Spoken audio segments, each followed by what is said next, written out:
Hello everyone, my name is Phawx. In this video we're going to be reviewing AYANEO's latest handheld, the AYANEO Flip DS. Thank you very much to AYANEO for sending this review unit out to me. They also have another version of this in the same basic form factor, the same basic features. However, there is a keyboard in this space, which you can see right here. So that's largely the difference, is that you can have a physical keyboard in the AYANEO Flip KB or keyboard version, or you can get the DS version, which costs a little bit more. It's about $40 more based on what they're going out. We'll show you those prices in just a moment. But before we get too far into that, I want to just kind of quickly highlight that we are running CMU emulation here. This is Captain Toad and the Treasure Tracker, and we have the gyro working through the BMI 160 that has been on a lot of AYANEO devices, so Handheld Companion works with that easily. There's lots of guides on how to set that up, so we're just passing through Handheld Companion's controller software for the gyroscope to CMU, and that's how we get motion control working here. So by and large, you can have Wii U emulation running on this very easily. You can have 3DS emulation running on this very easily. We'll show you what that looks like in this particular video. The big thing for the AYANEO Flip DS is that additional 3.5-inch secondary touchscreen. It does have a 960 by 640 resolution, which is a 3.2 aspect ratio. Overall, it is really cool. There's lots of things that you can do with it. Some of the things can be a little janky setting up. Now, there are tools from the AYASpace software to streamline this, so you can see that in this particular instance I have Fallout 4 running, and I'm looking at a walkthrough and I'm trying to match myself with it. But you could use walkthroughs and video guides on the secondary display without having to reference another screen. Now, touching on that display causes all sorts of issues. So what I would recommend is that if you're going to be running in this situation, what you should be doing is running the main game in a borderless window as opposed to full screen exclusive or some type of full screen exclusive mode. If you do a windowed or borderless window, you're not going to have this issue where it kind of fluctuates around, and you can actually be able to use that bottom screen a lot better and actually use it for guides and stuff, which is a really cool feature.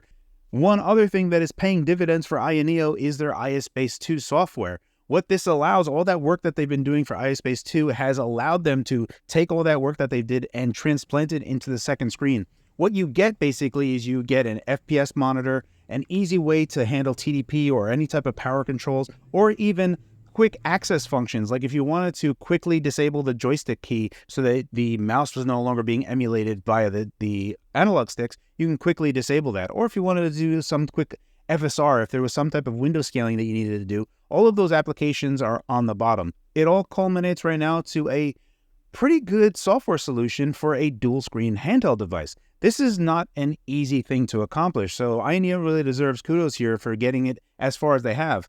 Moreover, there is a beta version, which I tried to get, but I was not able to get it for this particular video. However, I will show you a video right here. They are working on a keyboard to be working on the second screen on the bottom. So it remains to be seen how good that is, but I'm glad that AYANEO is tackling this because that is a much requested feature, but also as that aligns with whatever else you need for the main display up top, that's going to go a long way to kind of making the entire experience really fully fleshed out. So I'm really happy to report on that. Next up, I'm going to be showing you a screen that kind of gives you the meat and potatoes of what you can expect out of the AYANEO Flip DS and also the Flip keyboard. Obviously, we have that clamshell design. They do include an optical nubbin, so that is a little spot up on the top. That is actually a big lifesaver. I'm so glad that they included that. There's so many times when I'm just trying to navigate with the touchscreen and it is a pain. By having that optical nubbin included in there, for instance, when we're doing things with like CMU, you can have it so that if you want to go to like the file menu up the top, you can just quickly use the mouse to just bring that down and then navigate through the emulator because there is no real quick access to an escape key. Now you can do that with their hotkey stuff in the AYASpace 2 with the LC and RC buttons, which we'll touch base on in just a moment. But that's extra setup that's not readily available and also intuitive for the user. And that mouse is a very intuitive thing, especially for Windows users. So I'm glad that they included that. The next big thing that they've included is Oculink. Thank you very much, AYANEO, for including Oculink. I'm glad that more companies are adding Oculink onto these devices. Frankly, because I've been using Oculink now for almost a year on my GPU Max 2, and it has replaced my desktop. I have no plans to ever go back to a desktop at this particular point ever. So the more machines that are capable of using this in some way or manner or shape or form, I'm going to continue using this, especially as we see newer types of connection methods like MCIO as the next generation. I'm hopeful to see where that goes. AYANEO is also talking about their heatsink fan solution, and it is pretty good. We're going to be talking about that in two different ways. We're going to try to push that system as far as we can. Now, we don't really have access to anything in the BIOS to push the device much further. I did try to push that via software as much as I could, and I got up to 40 watts. At times, it wanted to crank itself down to 32 watts, so we're going to be able to see what that looks like as well in this particular video, but we'll get more into that in just a second. Obviously, the next two things that we should be talking about is their gaming layout as well as their hull-based analog sticks and hull-based triggers. Now, the compromises that they've made to get a clamshell form factor, I think they've taken in some pretty good, interesting directions. Number one, we take a look at those hull-based analog sticks. I'm actually a fan of them. They might have a bit of a short throw, but for how compact the device is and how small the analog sticks are within that given space, I think is completely fine given the compromises, and I'm perfectly okay with the analog sticks. The D-pad is interesting. It has a really short travel. It's like as soon as you press it, it clicks down. It's not bad. It's fine. I think that the D-pad design that they've done here is much different than other AYANEO devices that they've done, but overall still very good. Likewise with the D-pad, the face buttons are very similar in that they're extremely shallow. Like as soon as you give any types of pressure, it depresses, and it's very dome-based feeling for both the D-pad and the face buttons. Overall, very good.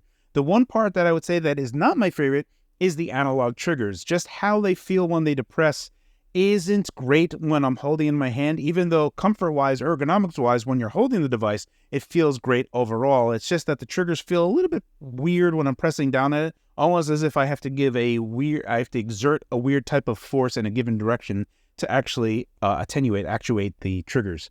So that's one thing that I wanted to talk about with regard to the gamepad and the overall ergonomics. Overall, the type of design that they have is very, very good. When we think about the size of the device, it's pretty similar to what the GPD Win Mini is. So if we get these guys kind of stacked up right here, this should give you an idea. Let me move this over a little. So it gives you an idea of what to expect out of this. Very similar in dimensions to a GPD Win Mini. The GPD Win Mini is a bit smaller in overall size, so it's a bit more compact to the GPD Win Mini. However, the AYANEO Flip DS is the only handheld right now with a dual screen display. So this remains the only unique device. So if this is something that you really want, there is nowhere else to go for now. So that is something that is worth considering when you're looking into this particular device. Next up is the 7-inch 120 Hz display. This is a native portrait panel. So if there are some games that you will have trouble running in a native portrait style in a Windows device, you will still have those same issues. So you will have to use some type of software wrapper to run those games. If you're playing a lot of modern Windows games, generally speaking, you're not going to have much problem. So just be aware of that may be an issue if you do plan on playing older PC games. However, one thing that is really nice about the display is that with something like RetroArch, you can go ahead and enable BFI, or black frame insertion. This is something that will dramatically reduce how much brightness is going, because in between every frame, effectively, it's going to be 60 FPS. So there's 60 frames of whatever game you're running, and then 60 frames of black. And that is inserting a black frame insertion over every other frame. And what happens is you're going to get a reduction in brightness when that happens. However, motion clarity greatly increases. Overall, it is a big improvement, and it's a bonus of having a 120 Hz display on the AYANEO Flip DS. So that's something else that I wanted to bring up. Overall, this is like the meat and potatoes of what's available on the AYANEO DS, both on the keyboard version or on the DS Flip version. Since we got the meat and potatoes of what's on offer for the AYANEO Flip DS and KB out of the way, let's take a high-level overview, like a bird's-eye view of the specifications on the device. The device comes with two different options that you can get for its chipset. It comes in the AMD 7840U or the AMD 8840U. What that means to you largely is there isn't a real big difference here. The 8840U is going to be a bit of a higher cost, roughly $40 on average, depending on whatever form factor you get. So in terms of storage of capacity or a RAM increase, there's going to be a bump going to the 8840U model. Is there a big difference? Generally speaking, no. The only big difference that will be there is going to be on the AI engine, the XNDNA part of it, which is 60% greater, which is 10 tops versus 16 tops, or trillion operations per second. So that's the only thing that might be a thing, which might be a thing later on for Windows 12. So that'll be up to you to decide. But from a gaming perspective, at the moment, no, it doesn't really add much. But if you wanted to potentially future-proof yourself, it's not that much of an extra cost to go there, so I can understand going there. Also, there may be some errata fixed on some microcode stuff that makes it work better on different RAM configurations. Obviously, we already talked about the 7-inch screen, but the secondary screen is 3.5-inch which is 960 by 640. It is an IPS screen with a 3:2 screen ratio. The storage configurations are 16 gigs of RAM or 512 gigs of storage, or 32 gigs of RAM with 2 terabytes, or 64 gigs of RAM with 2 terabytes. If you wanted to boost it up and get a nice middle ground, 32 gigs of RAM is probably going to be the better bet. And in AYASpace 2, you can easily set the VRAM size that you want to allocate. So this would be the UMA buffer size, basically what you would reserve from your system RAM to always be for video RAM. So you could do 4 gigabytes of 8 gigabytes, thus giving you 28 or 24 gigabytes of system RAM overall, which is going to be for a game, which is probably a better balance, especially as we start going to more modern games. And if you wanted to go do something like with Oculink, that might be a better place to be going as well. The SSD form factors are M2 2230 size, so they're relatively small, but these are the same that the Steam Deck uses, and they are becoming more popular, so getting different capacities are going to be far easier, and the price is going down on those a whole bunch. Maximum TDP says it's 28 watt, and typically this is the case. We're going to touch more on this in just a second. You can push it further to like 32 watt and 40 watt, but only for brief moments of time. Unfortunately, the BIOS is locked down, so you're not really going to be able to push it that far all that much. 28 watt typically is going to be the maximum and where you're going to be able to push this device. For I/O, you're looking at full-featured USB Type-C, USB 3.2 Gen 2, the Oculink port, and the UHS 2 TF card slot. For me, I actually had a bit of problems with this. Whenever I would insert the card and then put the flap over it, it would eject the card over any given point of time. So that might just be a problem with my particular unit. I can't speak to a bunch of units, but I'm just reporting on what was going on with my unit. So that's what I have to talk to you about. On the power button, there's also a fingerprint sensor so that you can do that for Windows Hello. The battery capacity is 45 watt hour. The weight is 650 grams. We have Wi-Fi 6E and Bluetooth 5.2. Now that we've gotten the introductory part of this out of the way, let's start talking about more objective numbers for the AYANEO Flip DS. First up, we're going to be talking about thermals. Now, because the device will want to cap out at 28 watts, I've looked at it through that lens as well. And we run a long test at 28 watt. The system is exceedingly cool. When you do 28 watt, it's going around 75 degrees Celsius internal. So temps are completely fine at 28 watt, nothing that you have to worry about. If you try to push this further and go up to 40 watt, you're not going to have a great time because the system doesn't want to stay at 40 watt. It'll kind of jot itself down to 32 watt and kind of fluctuate, and it's really not great. Temps will go up to about 82 degrees Celsius, 85 degrees Celsius, but that's pushing the device really, really hard. Overall, generally speaking, 28 watt TDP is where you're going to be at maxing out at. And when we think about that being the max, we also have to think about how far can we go down. What I like to use for my best case scenario is indie games. What I've been using lately is Celeste, seeing how far I can take a machine down while still hitting 60 FPS.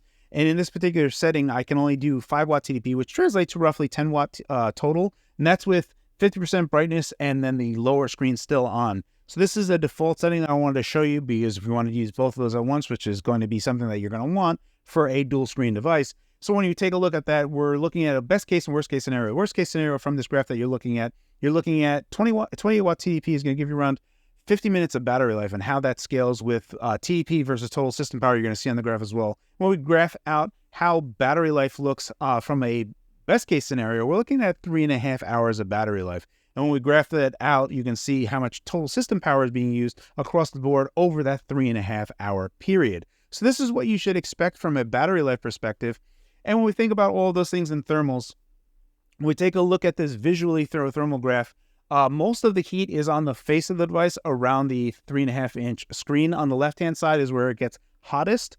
Overall, this is the only hot spot where you're holding it in your hands. This is also running at 28 watt TDP. When you're holding it in your hands, you really don't feel anything. The back of the device is outrageously cool, even at 28 watt TDP. So if you're going to be running this device at 15 watt TDP, which is what I would normally recommend in a handheld state, I think you're going to be mostly fine from a thermal standpoint in terms of how it feels in your hands heat-wise. Just before we get into the benchmark section of this review, I wanted to quickly mention my methodology or how I'm testing the AYANEO Flip DS. All of the configuration on Windows and everything else is going to be governed completely by AYANEO's own software, AYASpace 2. There's a few different ways that we can do this, and typically what I'm using is the balance setting. There are 3 different settings. There's high performance, balance, and power saver. High performance you should really only be using when you're connecting the system through powered and pushing high TDPs, or if you're using Oculink. That's very recommended. Balance is better if you want to be able to push a certain amount of TDP and be very explicit about that. We'll talk more about that in just a second. There's also power saver mode. Power saver mode is great for being in a handheld state. I would recommend that generally overall. However, I was not able to reliably set any particular TDP and have it adhere to that in power saver mode. It was kind of just leaning towards using less power because it has a pretty strict lower CPU clock limit when in power saver mode. Again, better for low TDP and in a handheld state. Bounce is going to get us where we can actually get these 10 watt, 15 watt, and 20 watt TDP slices. The only thing to note here is that there is a PL1 and PL2 rating, which is like Intel terms for AMDs, insofar that PL1, if it's 10 watt, typically PL2 is 12 watt. So you're going to run at 12 watt for about 28 seconds before it starts to dive down to about 10 watt again. So I had to wait a little bit for all these benchmarks to actually start being captured before I changed any particular settings. So that's just so you know, I'm using AMD's latest driver, their 24.3.1 drivers. I'm using the latest version of Windows 11 23H2. So that is the type of configuration that I'm running using AYANEO's own software to govern how things are. So up first, let's take a look at Batman Arkham Knight 720p. Max settings, no NVIDIA GameWorks. Taking a look at our 10 watt TDP slice, we're looking at 38 FPS on our median FPS, and our 1 percentile is looking like 24 FPS. Pushing up to 15 watt, again, this is where its most effective wattage range is. If we take a look at our median FPS at 69 FPS, and our 1 percentile is 43 FPS. The 20 watt TDP slice is 74 FPS, and the 1 percentile is 43 FPS. So effectively, this shows you pretty concrete that using 15 watt is a really good sweet spot, and going up to 20 watt really doesn't pay off for us here. There's going to be some games where it does pay off, but not every game is really going to show you that big enough of gains where you're going to be getting it. Typically, you're going to be looking at 10 to 15% better performance generally by going from 15 watt to 20 watt, which doesn't seem like it's all that worth it. There are diminishing returns, so just be aware of that when you're using these types of things. Let's go to the next benchmark. The next game that we're going to be taking a look at is Deus Ex Mankind Divided. I am using the DirectX 11 backend with the Ultra Settings preset. I love running this game, and I say this often. This is the last DirectX 11 hard game that had come out. There are other DirectX 11 hard games, but this is the last set of DirectX 11 games that had no resolution scaling whatsoever, no types of upscaling mechanisms there. So whatever you were running at, you needed a pretty capable machine, both CPU and GPU, to get any good frame rate out of it. So we take a look at our 10 watt FTDP slice. We're looking at 30.1 FPS median and 13.4 on our 1 percentile.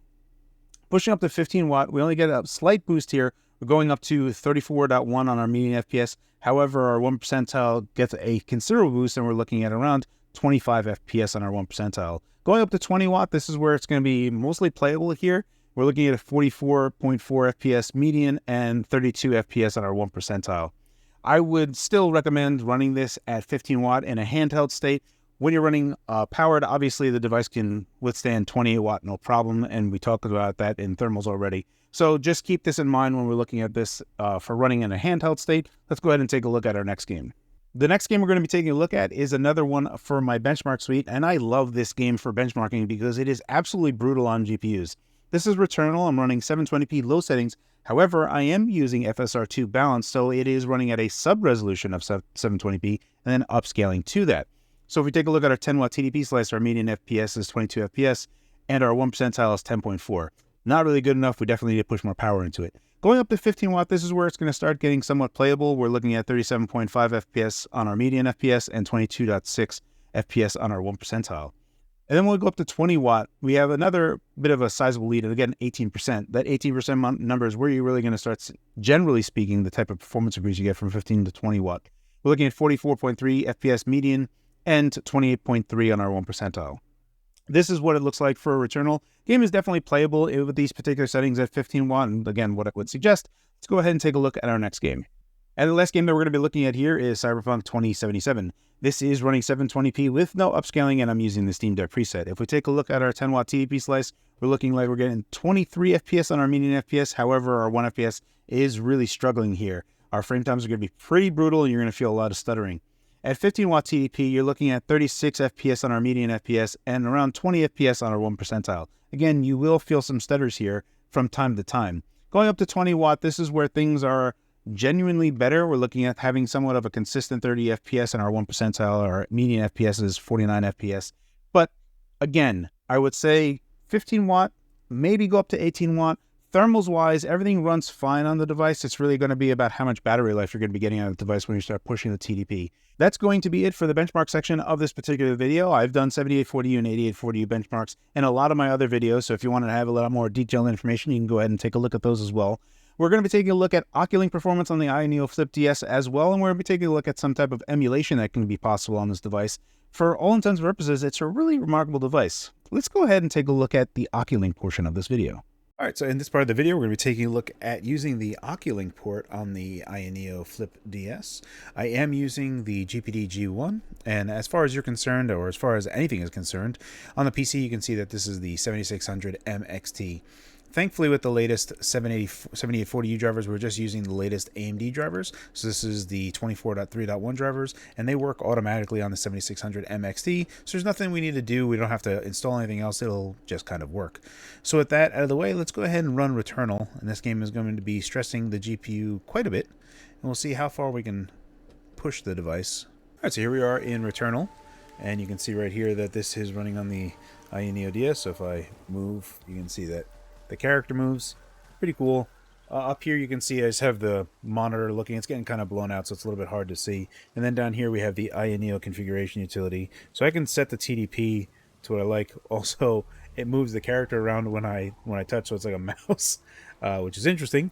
But you can see on your top left over there where it says CPU package power, we're only using 8.4 watts. That's for the CPU part of the 7840U only. Obviously, the GPU that is running off camera a little bit over here is the GPD G1, which is the AMD 7600M XT. So we'll go to video, and you can see that I am running, let me do Windows full screen. You can see that I'm doing 4K settings. However, graphics are pretty much set to low. I do have FSR balanced on, and everything else is set to low as well. But we are running 4K on this.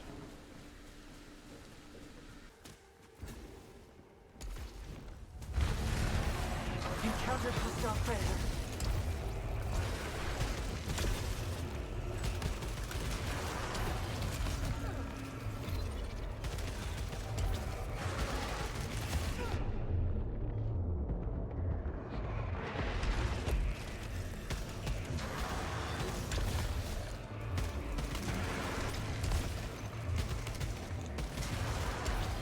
Oh, geez. So this is really impressive to see. Obviously, we're running off of an external GPU that is running via Oculink, and everything is very, very smooth here. So we're running at 74 FPS. Generally speaking, we're fluctuating between 70 and 80 FPS, but this isn't really too bad considering that, I mean, I'm running at 4K at low settings with FSR2, so it is upscaling to 4K, so it is running at a sub-resolution of that. But the game looks absolutely fantastic. Let's go ahead and take a look at games like Cyberpunk as well, running off of Oculink. And here is what Cyberpunk 2077 looks like. Image quality wise, it's super impressive. And again, this is just running off of Oculink on the AYANEO Flip DS. If we go into settings, you can see that I am running the Steam Deck preset with AMD's FSR 2.1. I am using the balance preset. However, I am running Windows borderless at 4K resolution. So obviously it is a sub-resolution of 4K and it's being upscaled to 4K. But still, it looks outrageously good considering what is going on here. Now, obviously, I could always do Oculink to a 4090. That is technically what I do. But right now, the whole situation that I have here, this Oculink is going to a 7600M. That 7600M is actually going to the GPD WinMax 2, which is my main desktop. And that is connected to an Elgato via Thunderbolt. So I'm capturing all of this via HDMI. So this is not being captured on the device. It's being captured out through HDMI for you guys, so that it's just a more true case of what's going on here, because this is what would be going out to a display. And I mean, this is really, really impressive for just the AMD 7600M XT, which is a lot more of a portable AMD focused solution that we'll be getting over Oculink. Obviously there's more powerful stuff like I just mentioned with my 4090 that I have, but still, this is really, really nice. And if it's an option that you wanted to take, if you wanted to have a solution where you can have a portable device that you can then plug in and have a much, much nicer desktop experience, this is super awesome. So that's it for looking at Oculink on the AYANEO DS Flip. So, can I recommend the AYANEO Flip DS?